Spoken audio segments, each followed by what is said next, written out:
سے تھا۔ میں نے تجربے کے طور پر قرآن کی صرف ایک آیت پڑھی تو زمین لرزنے لگی۔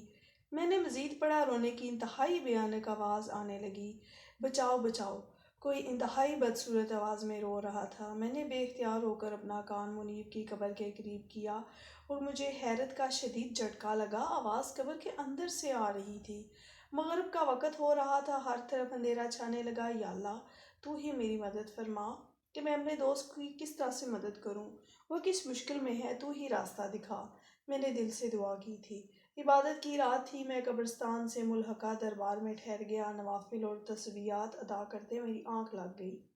سوئی جاگی سی کیفیت میں جو منظر دیکھا، اسے دیکھ کر میرا زندہ بچ جانا معجزے سے کم نہیں تھا۔ تیز طوفانی ہواؤں نے قبرستان کو گھیر رکھا تھا۔ مضبوط درخت یوں جھوم رہے تھے جیسے چھوٹی چھوٹی ٹہنیاں ہوں۔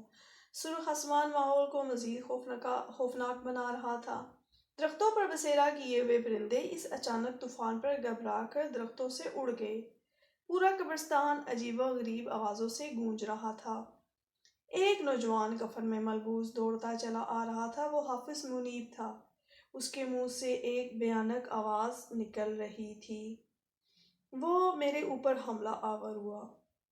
منع بھی کیا تھا کہ میری قبر پر قرآن نہ پڑھنا، مگر تم باز نہ آئے۔ اس نے شدت سے کہتے ہوئے میری گردن پکڑ لی۔ اس کے ہاتھ اس قدر گرم تھے کہ جیسے انگارے تندور سے نکلے ہوں۔ مجھے لگ رہا تھا کہ میری آنکھیں باہر نکل آئیں گی، میرا دم گھٹنے لگے گا، اور زوردار چیخ میرے منہ سے نکلی تو میری آنکھ کھل گئی۔ بہت سے لوگ میرے ارد گرد جمع تھے۔ وہ مجھ سے وجہ پوچھ رہے تھے، مگر خوف کے مارے میری زبان تالو سے چپکی ہوئی تھی۔ کوئی کہہ رہا تھا کہ شاید خواب میں ڈر گیا ہے۔ مجھے نہ جانے کیوں لگ رہا تھا کہ حافظ منیب نے مجھ پر حقیقت میں حملہ کیا ہے، مگر میں کسی کو یقین نہیں دلا سکتا تھا۔ نماز فجر ادا کر کے میں گھر آ گیا اور سو گیا، مگر بدن پر جلن کے احساس نے مجھے گہری نیند سے جگا دیا۔ میں نے اٹھ کے شیشے میں اپنی گردن دیکھی تو وہ سرخ انگارہ ہو رہی تھی۔ یہ سب کیا ہو رہا ہے؟ آخر میرا نیک عمل اسے بجائے اس کے فائدہ پہنچاتا بلکہ اسے اذیت ہو رہی تھی۔ ان سب باتوں کا جواب لینے میں اس کے گھر پہنچ گیا۔ اس کا چھوٹا بھائی حسیب مجھ سے بہت محبت سے ملا۔ میں نے اسے تمام صورتحال بتائی، اپنے ساتھ پیش آنے والے تمام واقعات بتائے تو وہ گہری سوچ میں ڈوب گیا۔ میں نے ثبوت کے طور پر اس کو اپنی گردن کے زخم بھی دکھائے۔ پہلے وہ ٹال مٹول کر رہا تھا، لیکن پھر میرے اصرار پر بولا، اصل میں سیام بھائی بات ایسی ہے، ذلت اور رسوائی کی ہے۔ لوگ منیب بھائی کا ظاہر جانتے تھے، مگر ان کا باطن انتہائی گناہ آلود ہو چکا تھا۔ منیب بھائی سے محلے کی ایک لڑکی محبت کرنے لگی۔ پہلے تو بھائی نے اسے سختی سے سمجھانے کی کوشش کی، مگر وہ کسی طرح باز نہ آئی۔ بعض اوقات وہ بھائی سے گھر ملنے آنے لگی۔ گھر والوں کی غیر موجودگی کے باعث وہ بہت بے باک ہو جاتی۔ منیب بھائی نے اسے بہت سمجھایا، بہت طریقوں سے اسے راہ راست پر لانے کی کوشش کی، مگر وہ باز نہ آئی۔ بلکہ وقت کے ساتھ ساتھ بھائی خود بھی بھٹک گئے۔ وہ دونوں گناہ کی دلدل میں گر گئے۔ وہ لڑکی تو کچھ عرصے بعد محلہ چھوڑ چھاڑ کر چلی گئی، مگر منیب بھائی کو گناہوں کا عادی بنا گئی۔ وہ راتوں کو گھر دیر سے آنے لگے، بلکہ بعض اوقات تو رات کو بھی گھر نہ آتے۔ امی ابو کے پوچھنے پر وہ محفل میلاد کا بہانہ بناتے تھے۔ امی ان سے شادی کے حوالے سے بات کرتی تو وہ ٹال دیتے۔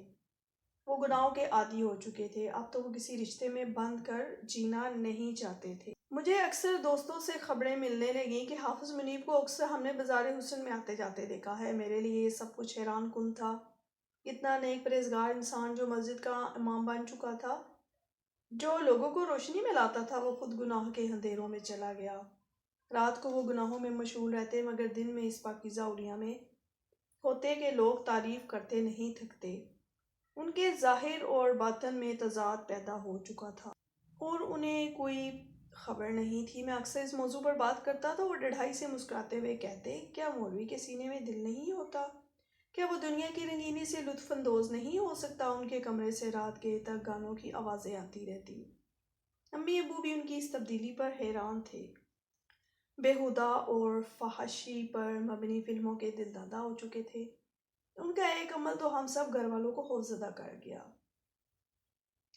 گھر میں جو بچے قرآن پاک پڑھنے آتے تھے، منیب بھائی ان بچوں کو بلا وجہ چومتے رہتے، ان کی کمر اور ٹانگوں پر ہاتھ پھیرتے۔ اس عمل کی وجہ سے ملنے والا لطف ان کی نگاہوں سے عیاں ہوتا۔ میں اکثر ان سے الجھ پڑتا، انہیں منع کرتا، مگر وہ سمجھنے سے بہت دور چلے گئے تھے۔ رفتہ رفتہ وہ بچوں کے ساتھ بدفعلی بھی کرنے لگے۔ معصوم بچے مجھے یا اپنے گھر والوں کو بتاتے تو منیب بھائی شرمندہ ہونے کی بجائے الٹا انہیں مارتے۔ حفظ کرنے والا حافظ منیب قرآن پاک کا احترام تک بھول گیا تھا۔ قرآن کے کیا احکامات ہیں اور حافظ کو کن کن نزاکتوں کو سمجھنا ہوتا ہے، یہ سب بھول کر وہ برائیوں کے سمندر میں پوری طرح سے ڈوب چکے تھے۔ پھر منیب بھائی کو بخار ہونے لگا۔ 4 دن تک ٹھیک رہتے، پھر اس قدر بخار چڑھ جاتا کہ بے ہوشی میں چلے جاتے۔ آخر ابو کے اصرار پر ان کا ٹیسٹ کروایا۔ کینسر کا مرض ہم سب کو دہلا گیا، وہ بھی آخری سٹیج تھی۔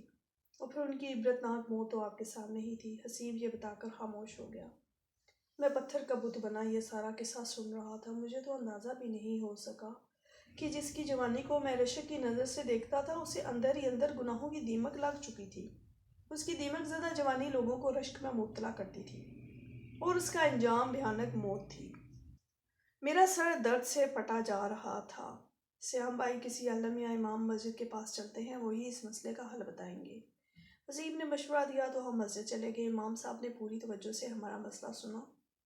وہ خواب کی تعبیر کے بھی ماہر تھے۔ میں نے ان سے پوچھا، امام صاحب آخر سے قرآن پڑھنے سے اذیت کیوں ہوتی ہے؟ وہ مجھے اتنے بھیانک انداز میں نظر آتا ہے اور قرآن پڑھنے سے منع کرتا ہے۔ میں تو نیکی کا کام کرتا ہوں، یا اللہ تو ہم سب کو معاف فرما دے۔ رکت آمیز لہجے میں وہ بار بار یہی الفاظ دہرا رہے تھے۔ پھر بولے، بیٹا اصل میں یہ مسئلہ بہت عبرتناک ہو چکا ہے۔ اللہ نے اسے حافظ قرآن بنایا، اتنی بڑی سعادت عطا فرمائی جو ہر مسلمان کے حصے میں نہیں آتی۔ یہ تو خوش نصیبوں کو ہی ملتی ہے، مگر وہ اس نعمت کی قدر نہیں کر سکا۔ دوسروں کو نصیحتیں کرنے والا خود بھٹک گیا۔ حافظ قرآن کا یہ فرض ہوتا ہے کہ وہ صرف قرآن کو یاد نہیں کرے گا بلکہ اسے یاد رکھے گا، اس کے احکامات پر سختی سے عمل پیرا بھی ہوگا۔ جب تم اس کی قبر پر تلاوت کرتے ہو تو اس دوران جب کوئی ایسی آیت آ جاتی ہے جس میں اللہ نے نافرمانی کرنے پر سخت عذاب دینے کا حکم سنایا ہے، تو ایسی آیت پر اسے عذاب قبر ہونے لگتا ہے۔ اسی وجہ سے تمہارا عمل اسے فائدہ دینے کی بجائے اذیت دیتا ہے اور خواب میں آ کر تمہیں منع کرتا ہے۔ امام صاحب کہہ کر خاموش ہو گئے۔ امام صاحب کی بات سن کر مجھے اس بات کا مطلب آ گیا کہ جب نعمت بڑی ملتی ہے تو اس کا حساب بھی بڑے پیمانے پر دینا پڑتا ہے۔ اس دن کے بعد سے میں نے حافظ منیب کی قبر پر جانا چھوڑ دیا، مگر اس کے اصالِ ثواب کے لیے دوسرا طریقہ اپنا لیا۔ مسجدوں میں لائٹ پنکھے لگوانا، غریبوں کو کھانا کھلانا، کسی مستحق بچے کے اسکول کی فیس ادا کرنا، اس نیت سے کہ یہ صدقہ جاریہ رہنے والا کام حافظ منیب کو عذاب قبر سے بچا لے۔ اللہ اس کی مغفرت فرمائے اور اس کی اندھیری قبر کو روشن کر دے، آمین۔